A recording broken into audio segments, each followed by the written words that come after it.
Good morning, Your Honor. Attorney Rafael Andrade, respectfully appearing as counsel for Ms. Cassandra Leong. Okay, salamat. What about si Mayor Kalugay? Meron ka bang, kamusta ka na? Kamusta na ang iyong health? Good afternoon po, Mr. Chair. Okay lang po. Okay ka na? Yes po, yung Mr. blood Chair. pressure mo, hindi na bumababa? May Okay. maintenance naman po. Okay, sige. Kasi yung huli na hearing natin ay medyo nagkaroon kayata ng hypertension, di ba? Kaya hindi tayo natuloy doon sa pagtatanong. No? Kung naalala mo lang na yung huling nandito ka, tinanong kita kung saan ka nag-aral. Yun ulit ang tanong ko sa iyo ngayon. No? Saan ka nag-aral? Sa Pilipinas po. Sa Pilipinas. Opo. Anong school? Chinese school po. Chinese school? Opo. Saan? Sa Binondo. Sa Binondo? Binondo Chinese School. Anong pangalan ng Chinese school? Manila Patriotic. Yung last po ba? Ba't marami ka bang pinasukang eskwelahan?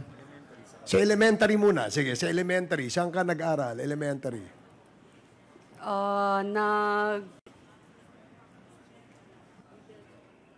Pinakalas ko po is Manila Patriotic School po. Manila Patriotic School sa Binondo. Yes po. Hindi kasi ako familiar dun sa school na yon. So, maybe Comsec, can we ask yung registration ng Manila Patriotic School na yon? Elementary, doon ka rin ba nag-aral? Elementary lang po yung inaral ko. So high school, hindi ka na tumuloy? Hindi po.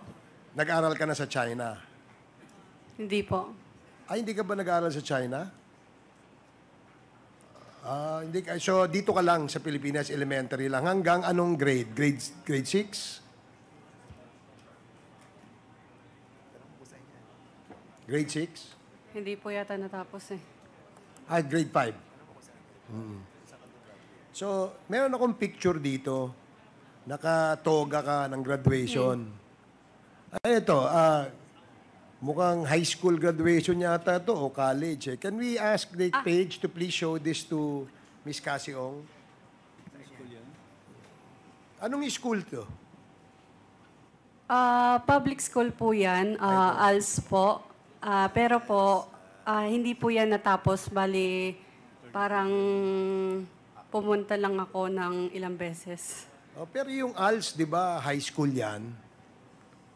Di ba yung pang high school yung ALS, di ba? Parang, Alternative Learning System, di ba? So, meron kang, nakarehistro ka sa DepEd na nag-avail ka ng ALS. hindi ko po sure, Hindi. Mr. Chair.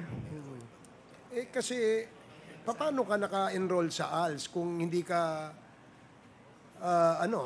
kasi pag nag-enroll ka, syempre, mariregister yung pangalan mo ron, di ba? Di ba? Opo. Mr. Mr. Chair. Ganda nga ng picture mo rito, graduate ka, Sabi ni Ronaldin Baterna, di ba? Sa sa Manila ito. Hindi ba ikaw nagsabi noon? Akala ko si Ronaldin So di ba? High school graduation picture nyo to. So, Sa ALS po yan, Mr. Chair. Tapos, nakipicture lang po ako dyan.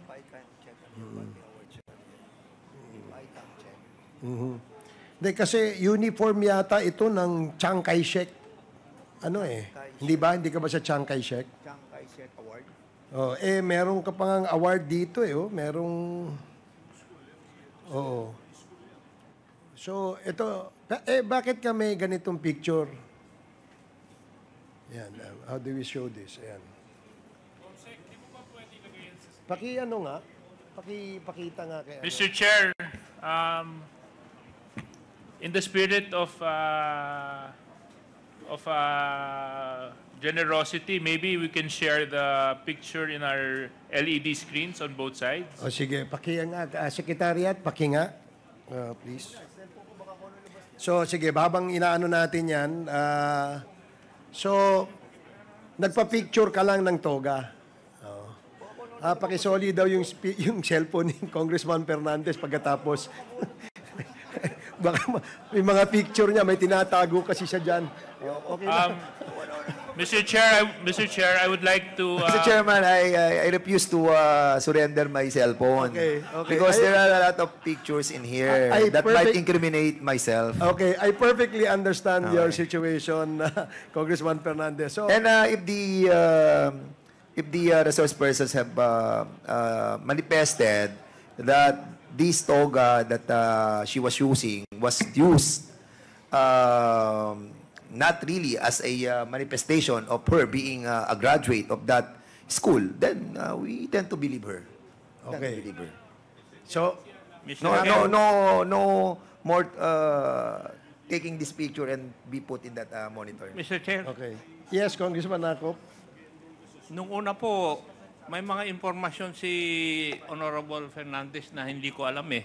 Ngayon, ito na naman. May know kung si Madam Cassie ang nagpadala sa kanya ng picture na yan? Kasi ikaw ba nagpadala ng picture na yun kay Congressman Fernandez? Hindi po, Mr. Chair. O sige. So, gaya ng tanong ko kanina, nasagot mo naman, sabi mo naman ay elementary, no? Pero yung picture na yan pang high school, nagpa-picture ka lang. Di ba? Okay. Saan mo ginamit yung picture na yan? Na naka-toga ka? Wala lang, para lang meron ka lang profile pic. Bali po, I think graduation po ng ALS noon. Tapos pumunta lang po ako. Tapos sakto may ano dang. So sumali ka lang sa picture. Opo. Oo. Tapos, Pero hindi mo natapos yung ALS mo.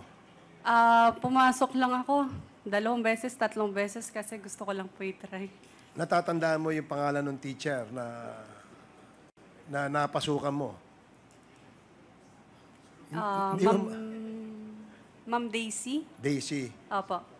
So, wala ka ring teacher na Rubilin, ang pangalan? Wala, no? Sige.